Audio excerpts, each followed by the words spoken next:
Bună ziua tuturor! Menopauza a fost definită de Organizația Mondială a Sănătății ca fiind acel moment în timp în care apare oprirea definitivă a menstruelor ca urmare a pierderii activității ovariene. În prezent, recunoaștem climacterium ca fiind un moment fiziologic prin care se face trecerea de la o activitate ovariană normală la anularea ei definitivă. Instalarea menopauzei implică o simptomatologie complexă și cu o mare variabilitate, de la bufeuri, tulburări neuropsihice, hipotrofia pielii și mucoaselor, osteoporoză cu creșterea riscului de fracturi și creșterea incidenței tulburărilor cardiovasculare.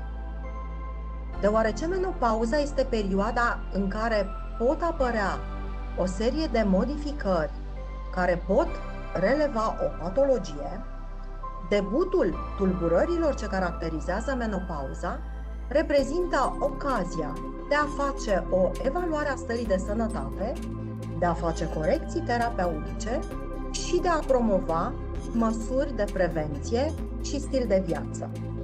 De aceea, vă invităm să avem o abordare integrată, multidisciplinară a tulburărilor de climacterium, în cadrul unui demers care are alături experți din mai multe specialități.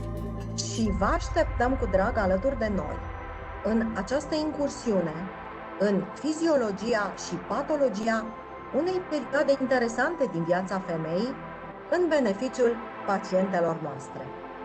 Vă mulțumesc!